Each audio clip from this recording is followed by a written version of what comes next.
What's going on, man? This is your favorite coach, Coach Washington. Thank you for tuning in for Coach Washington Sports Talk. I've been gone for a minute, but I'm back. I'm back. Make sure you hit that like, subscribe, and share button. Make sure you hit that like, subscribe, and share button. I know I forget to say it sometimes, but hit that like, subscribe, and share button.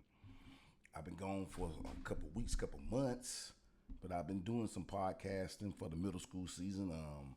With my man Booker, we're on the lines. We've been covering middle school sports. I've been coaching, so it's my season when I get going. But I'm back. We're gonna start this off. It's at the end of the year, so we're gonna start this off with season 2. It's the first episode of season 2. That's what I'm calling it, the first episode of season 2. I had a friend of mine, my partner in Durham. He sent me information to talk about. So let's talk about it. This first topic we're talking about is recruitment, because y'all know I'm big in recruitment and helping kids get connected with colleges and connecting kids with college coaches and so forth, and doing that, trying to find a diamonds in the rough, a place to play ball so they can continue to live that dream. But my man Durham wants me to talk about parents and thinking when their kids get on a recruitment list, because you can go to these different schools, coaches can put you on recruitment lists, and then you'll start getting information from the colleges, whether it's mail, email, or things like that. You can get on their recruitment lists. That's one way of getting recruitment. You go in, add your information on a recruitment letter and submit it, and then now they got you in that database, and you'll start getting information about the university and the football program, as far as games, camps, all the things that got going on with that particular school. But some parents just don't know about recruitment, and it is a form of recruitment when you see kids at these games, these D1 games, any football games. They got the lanyards on, they on the field, taking pictures with the players on the field before the game.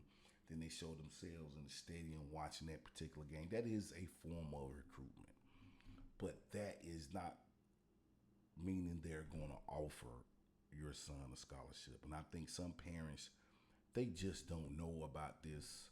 They just don't know about this, and they get it confused because maybe a coach or a trainer has set them up to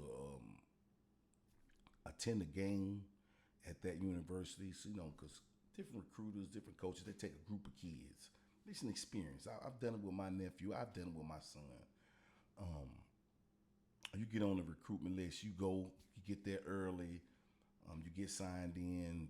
I haven't went in a while. They take care of you, feed you, give you a visit of the stadium, whatever. You talk to the couple. Maybe the coaches come in. You talk to them. The game gets ready, and then someone leads you down to the field pregame. You watching the players get ready pregame. You doing all that. You just take your photos and all that. Then they lead you up to the stand, and that's pretty much it. Then you go home. But that does not mean they are recruiting you. That means you have been placed on a recruitment list for that game. They brought you in. Sometimes they get an eye on you. Sometimes they do bring certain kids in. But that does not mean they're recruiting your son because he's on one of those visits. That's not mean that they're recruitment. And you got some parents and some trainers and some people that are out here fooling these parents.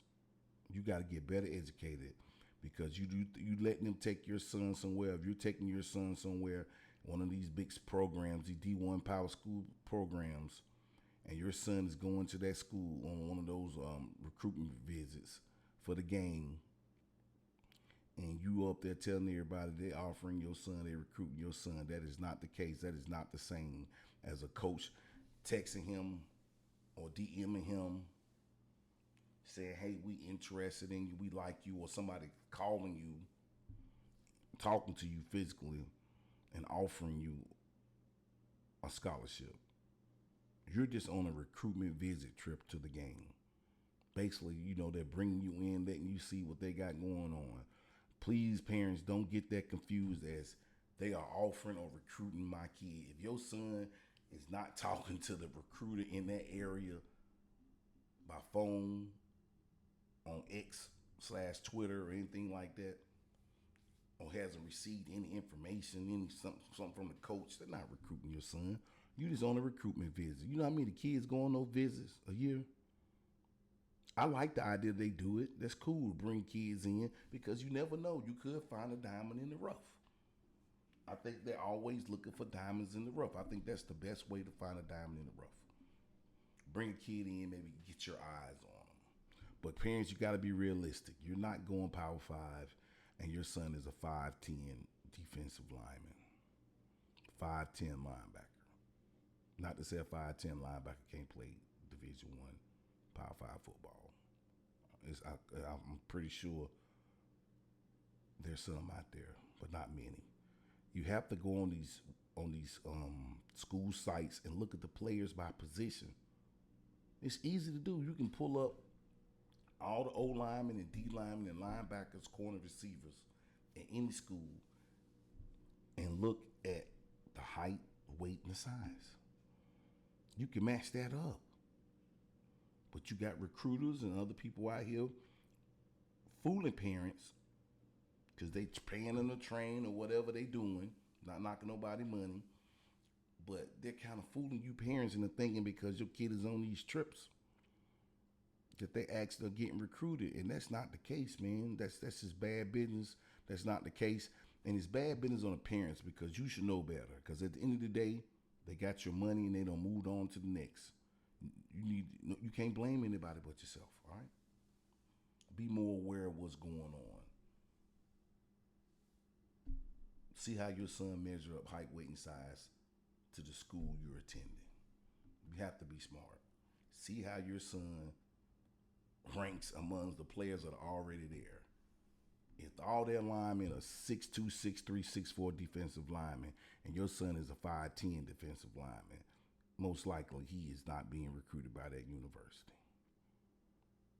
He's not. He doesn't match up height, weight, and size. His measurables, as they call them, measurables. His measurables don't match up to what they're looking for, and you got to be smart about that. And you got to be smart about that in high school too. Sometimes kids need to switch positions. He a D tackle. Maybe he need to go to being a running back or something. I'm just saying, we need to make it make sense with the measurables. Some of these kids are not adding up, and then you parents, you get all upset. You putting all this shit on social media. You're recruiting your son. Then recruitment day come, you don't put all this information out here, and your boy ain't got recruited. Don't have an offer or anything like that. And then you don't get all this hoopla hype, and there's no scholarship nowhere to be found. Be smarter. Be more prepared. Talk to the other people they've trained. Talk to other people who work with them. Do some type of background. Are they really serious? Have they really gotten other kids' offers? If you don't know, contact me. Contact me at contact@wacamps.com. Contact me at WA_camps. If you're on Facebook, Washington Elite Athletics, contact me. I can help you. And we can see what's going on. But you got to be more aware of what's going on. Okay. We don't spend enough information talking about that. Don't get caught up in the fake recruitment and the BS. Do your own research. Because you can help your son get recruited. Get on that recruitment list. Get him an X account, Twitter account. Contact all the schools you want to go to. Be realistic. Hit up all those programs, those coaches. Put a good huddle out there. Put the X account up under his real name. Not his Instagram, but his real name. Put his measurables up there. Sometimes you might not want to put all the measurables up there. But put good information, got good grade point average. Put all that type stuff, the meaningful stuff that can lure them in. Put good film out. Follow the coaches, they'll follow you back. And you can work it on your own. But we're moving on past that. We done spoke on that almost 10 minutes. Let's talk about middle school. Oh man, my program started off hot. Then we lost the running back and we went downhill. Then we got back on track at the end, so we finished I think three three and four, something like that. It was a long season. But I'm speaking on it was a long season, man. Me and my coaches didn't see eye to eye sometimes on certain things because I spent the whole summer out there working with those kids by myself. My coaches were doing their thing, and that's cool. They're not obligated to be out there, but this is to any coach out there, man, who puts in that grind. And it was a lot of teams who put that grind in over summer with their staffs. I just so happen to be out there by myself. To any young coaches, other coaches out there, you get in that situation, man, where you putting in that work in out there by yourself, and you build a rapport. You see what's going on with your kids. When the season start, do not compromise on what you want to run. Even if you got to call your own plays or call your own defense, call your own shit, man.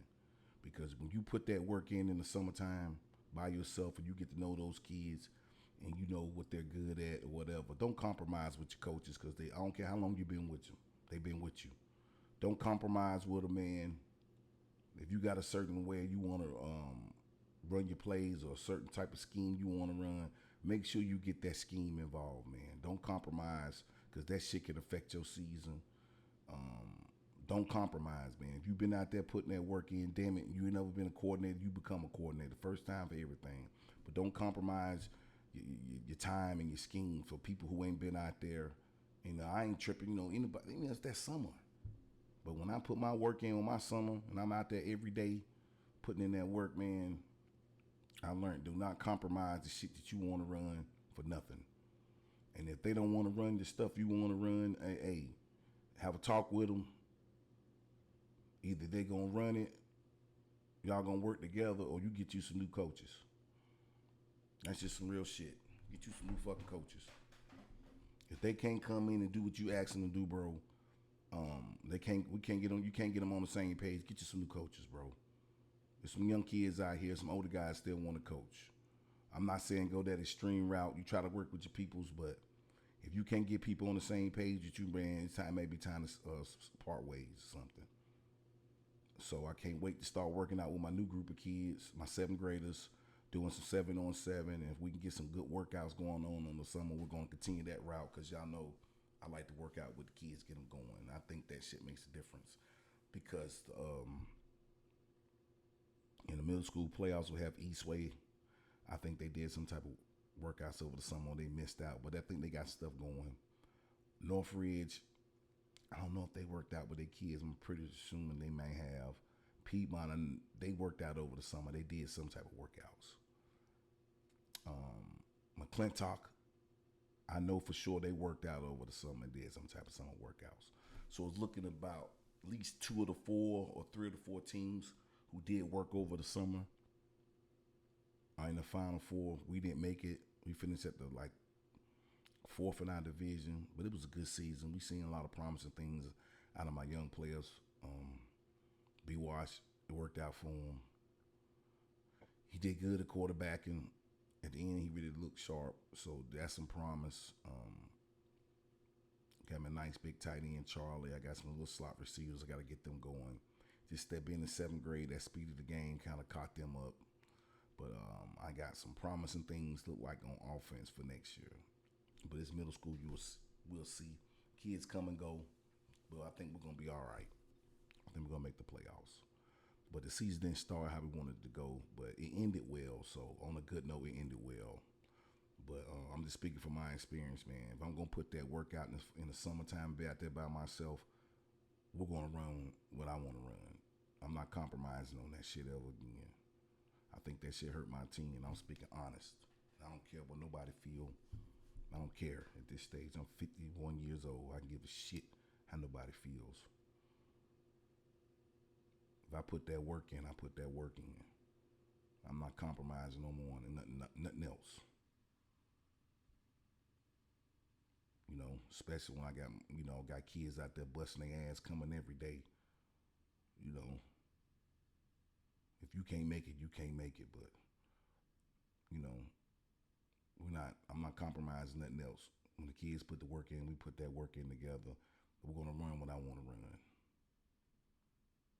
That's just moving forward. My thing. I'm talking about myself and my program. But I think it's promising ahead. Got a lot of promise looking ahead to the program. So we're gonna get Sage back on track. But it wasn't the worst season ever. My 21 team that wasn't a good season, but we got back on track. I just hate my eighth graders. I wanted to get them in the playoffs. I think we were the best team that didn't make it, but it was a good season. We ended it good, so we got back on track. The middle school playoffs in Charlotte has started. We're down to the final four, which is Piedmont taking on McClintock, Eastway taking on Northridge. Luckily, in our conference, we were one team short that didn't fill a team win a Central. In the Eastern Conference, ended up one team short that didn't fill a team. So we were able to link up on all the teams who had buys. If they wanted to play on your bye week, you could play. We played McClintock. We beat them, I think, 38-19 earlier. Kennedy beat Mint Hill. Eastway beat Northridge, who's the number one seed over there during the season. So our conference went 3-0 against that conference, right? That's a good look when you're playing out of conference. I say we got the best middle school conference in football, and I believe that, the Central Division. Then you had the Northern Division, which is JM, Alexander, Coolwood, Ranson, Bailey, Bradley, all that. That's a good conference too. That's a power conference too. JM went undefeated over there. Coach Booker, Jet and them, they went undefeated. Had an awesome year, putting up like 44, averaging 44 something points. Coolwood had a good season. They only had one loss. Great defense.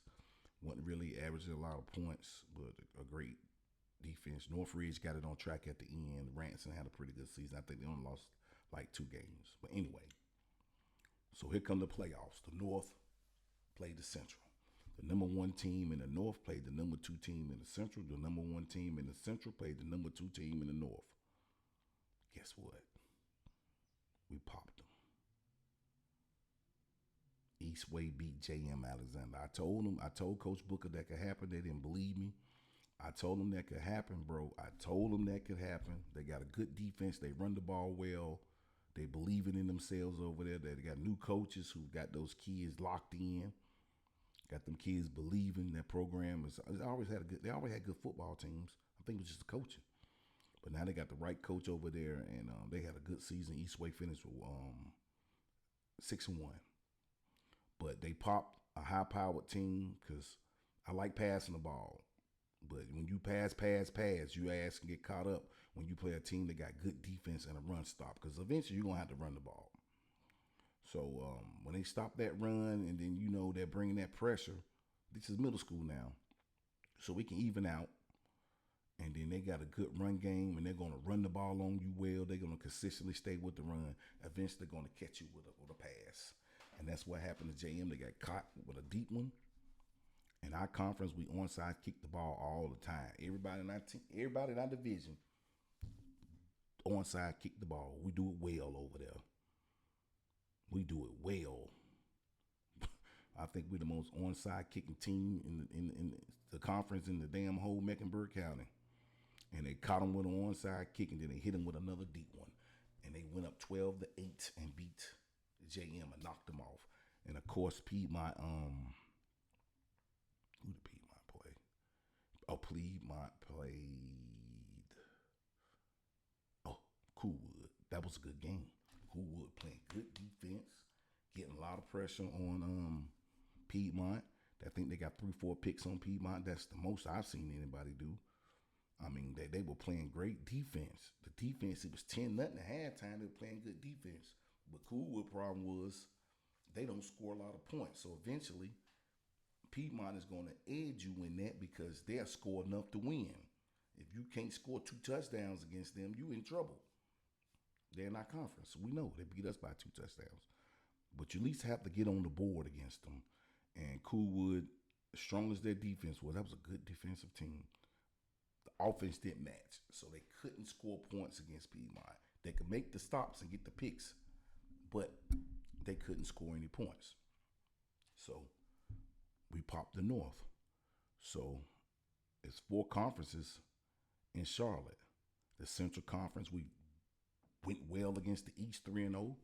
In the playoffs, we went and took on the Northern. We're 2-0. So we're 5-0 in non-conference games. We're 5-0 in non-conference games. 5-0. We didn't play the South, but I seen that South football. They not ready. They not ready. They not ready. I wish they put me in that South. My move Sayesville to the South. We will pop cakes over there. Believe me. You know, we look like us. Our teams look like a Southern team. In that meaning, the Southern teams are like AG, beside Myers Park, Carmel, which means we're a little bit more diverse. We're a little bit more diverse. Sayesville look like a Southern team, more diverse, not just all black kids. You know, we're mixed up, black, white. We're diverse. I had a diverse school, so we look like a Southern team, if that makes sense. But we play like we a West team. We look like we belong in the Southern Conference, but we play football like we on the west side of Charlotte. Believe that, Jack. We play hard nosed football. We'll get with it. We got a good defense. We got good defense, and we finally got the offense going. But believe me, don't let them looks fool you. We get down over there. We tough as nails. But so that Southern Conference was not tough. They kept talking about now AG has a running back number 22. That dude is big. He went against McClintock. Now we played McClintock early in the year and we did well against them. And I knew we was gonna set them on fire. But that big boy, he couldn't do nothing, man. He was getting that them pads put on him. And I don't think they're used to that type of football in their conference. They used to kind of like running through people, but nah, they got ran through, bro. They got ran through. Then you had Northridge play. Northridge played J.N. Robinson. Now J.N. Robinson looked good. They had a big number 5 running back. He was big and running, but they pass game wasn't really helping. When they needed to pass, the pass game wasn't really there. They looked good. They was running the ball, and Northridge was a nice team. It looked good, but they won. They moved the ball. They're basically a running team, a running type team. But J.N. Robinson had some opportunities to come back and get it going with the pass game, but they just couldn't execute. So, like I say, them Southern teams, man, and we're close to some of those Southern teams. Believe me, we're kind of like right around the corner. We're not that far. Bump me in that conference, Lord have mercy. Woo, smoking. So anyway. Middle school was good. We had some upsets. I went 3-for-1 on the predictions. So we got the Final Four coming up this week, and we'll see how that works out.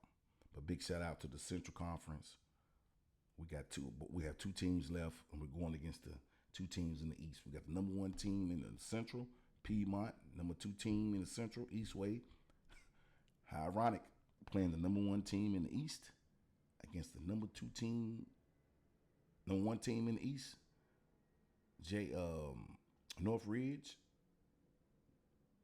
Yeah, Northridge. Playing the number 2 team in the East, which is McClintock. So you got Northridge and McClintock, number 1, number 2 in the East, playing my conference with the Central. It's going to be quite interesting to see how that matches up. But go Central. I think we're going to bring on another title. So, that's what's going on in Charlotte. Now we're getting ready for basketball season. Football has been awesome.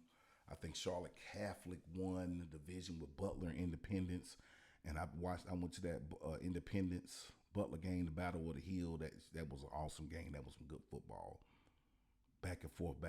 But Independence edged them by 1 touchdown at the end of the game.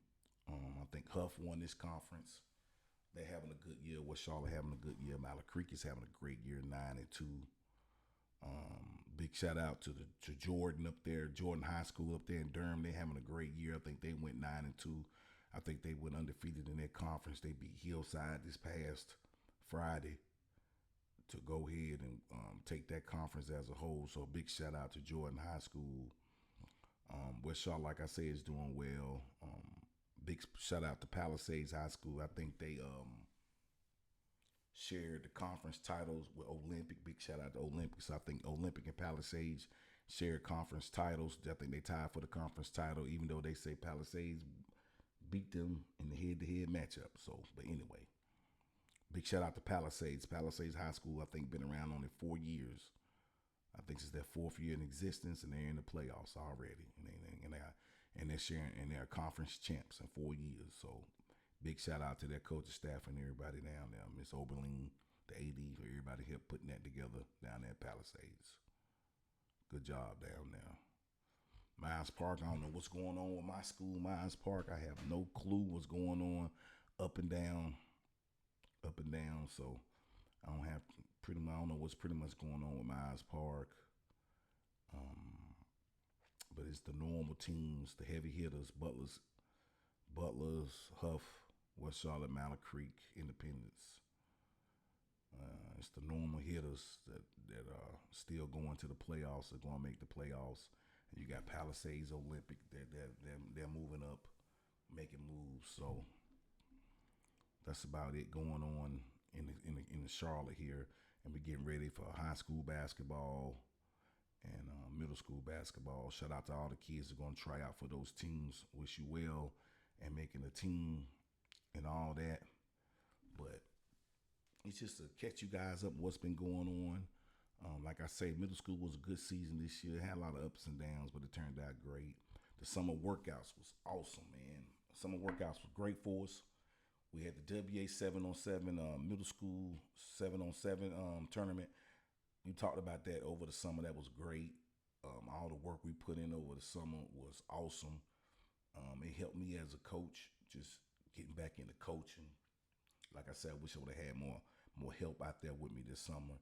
But this summer I will have more help for the kids. It's going to be for the summer. I'm going to have more help out there with me, because this kid was kind of a burden to do it by myself. But I had to do it. I had fun. You just got to get creative for doing it. But moving forward, I won't be out there by myself. I have at least another 2 coaches out there with me, so we can get more done, be more efficient, get more work out the kids, and have more fun. I got to get to have more fun. I got to build my kids. I break them down. I got to work on building them back up, building the babies back up. They still babies, even though they look like grown ass men. They still babies. So always learning in football, man. Always learning. And you got to get these kids competing, man, because sometimes the kids you depend on will let you down. And sometimes the kids you didn't look at a certain way, they get going and they will help lead your team.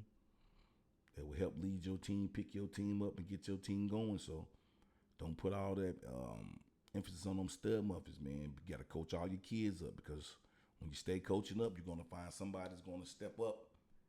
Is going to step up and really help lead your team. And that happened this year for us. That happened about every year for us. We find somebody to step up. My goal is to find that kid quicker, faster. Find them early in the season, not midway. I need to find that. I told myself that's going to be a goal of mine. Find that kid, because we have one every year. I need to find 2. Find them early in the year and get them going early in the year, so we can get the most out of the kids. And then a lot of kids I seen this year quit, a lot of quitters. A lot of kids who quit on my team stay downtown. That's the majority where my black kids come from on my team. They stay downtown Charlotte, somewhere downtown.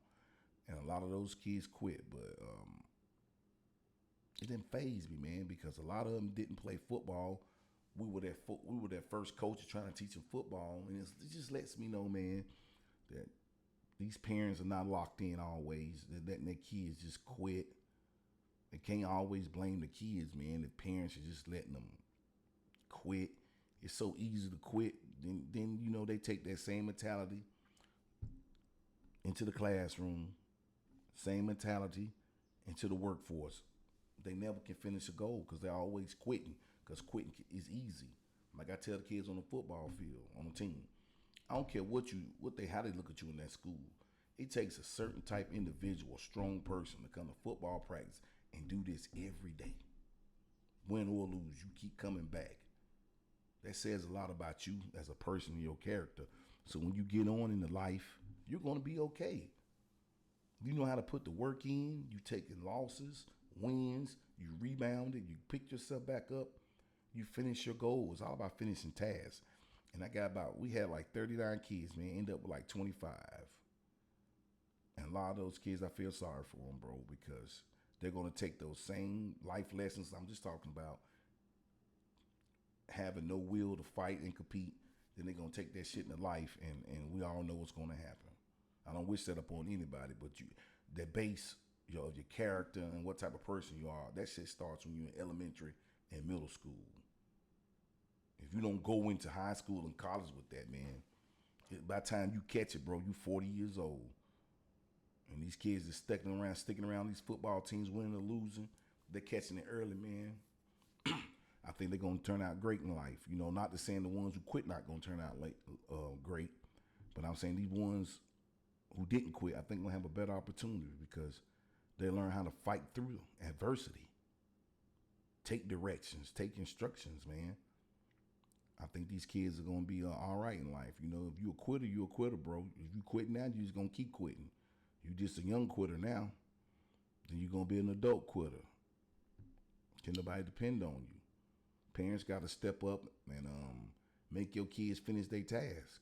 Start to finish. Whether it turned out the way you wanted or not, you still got to finish your task. You got to stay true to it. Finish your goals. Finish.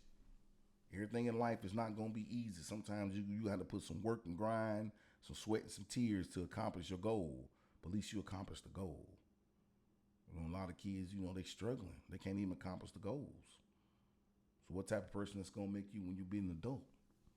I'm just saying. But this is Coach Washington. We back, baby. Coach Washington Sports Talk. I'm going to call this Season 2. Episode 1, Season 2. I got to stick with it now because, like I said, it's therapeutic to me, man. I like getting in front of the mic talking.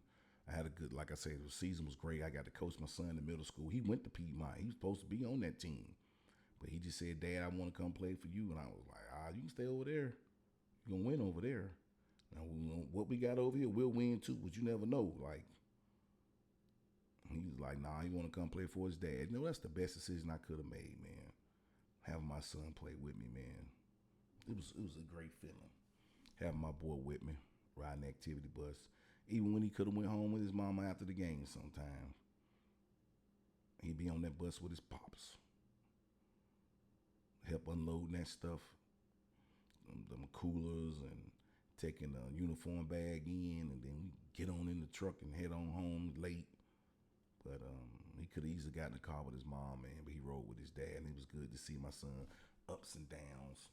I was glad to be there. If you got a chance to coach your son, be there, man. Because at the day I've coached a lot of kids, which you work with a lot of kids, but when it's your child's turn, you want to be there through the ups and downs. Confidence. He had some confidence issues at the beginning, but he got it back, got himself back. A lot of kids did. Ups and downs. I was just glad to be there. I'm hard on him. I was glad to see his progress, and I'm glad I was the head coach. I'm there. Shit, I ain't gonna say that. I'm glad I was there to make some decisions that were made. I'm glad I was there. So, and for some other kids too. So, we'll see how next year goes. I was just glad to see my son progress and see some of the other kids who never played progression. We had some good kids, man. Some kids that took off like Sebastian, Thomas, William, Robert. Wallace had a great year.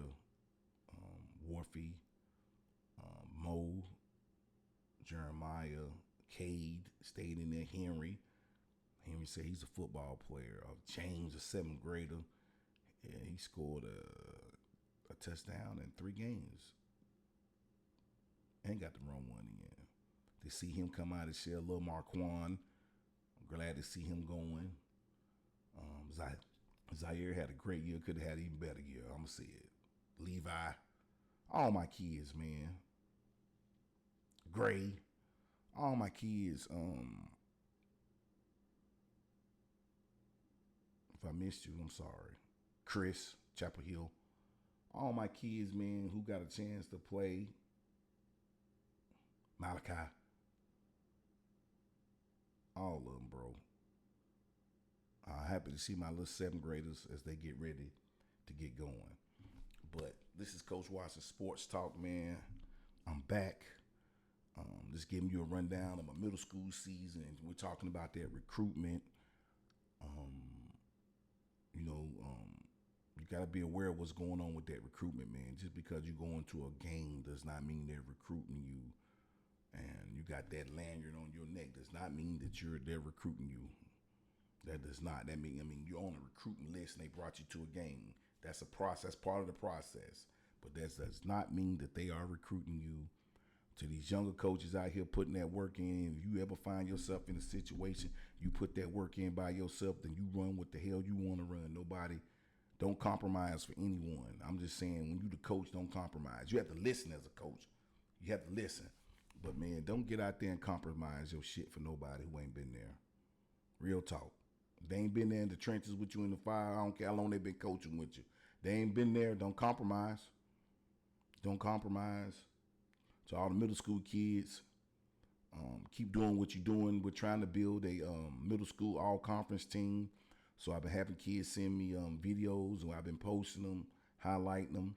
So we need coaches out there to coach middle school. We need to get the word out. Send us your list of your kids you think they should be on the all-conference team. We're going to try to build an all-conference middle school team and post those kids and just recognize them. But me personally, I recognize any kid. You send me your video on Instagram, hit me up at WA_camps.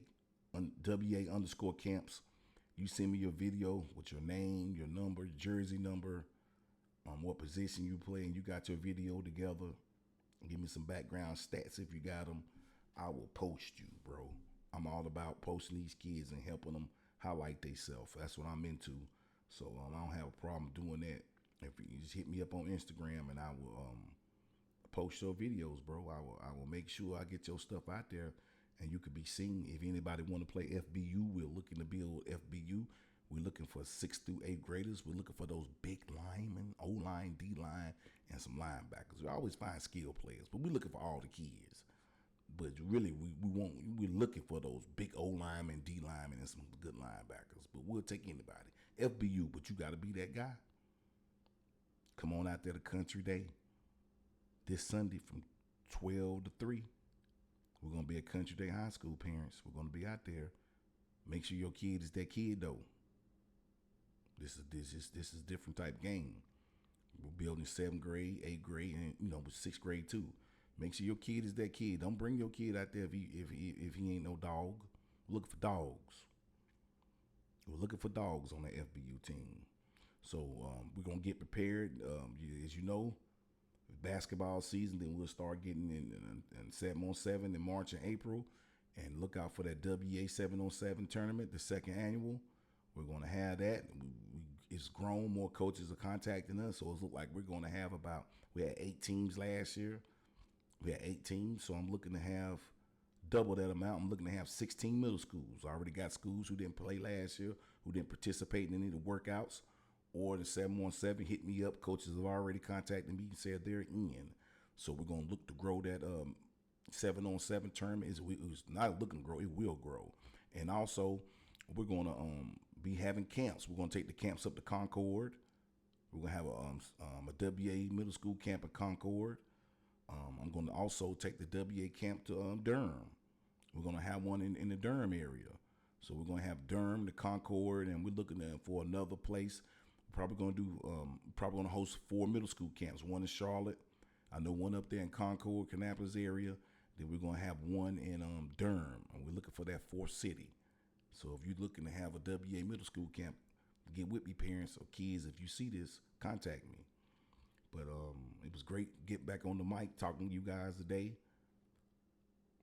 And you're going to see me next week. This is Coach Washington. Make sure you hit that like, subscribe, and share button. Again, make sure you hit that like, subscribe, and share button. We are back. And check out, I do another podcast with Keith Booker on the lines as we discuss this whole middle school playoffs. We did a whole middle school commitment to this podcast about the teams week by week scores. And now we're in the semifinals, so we're still covering that. And I'm going to cover that too. But I'm back, season 2. Check me out. Stay updated, and I start talking more about everything, man. High school, what kids getting offers, trying to help kids. Just what's going on in this world, man. Coach Washington out. Peace.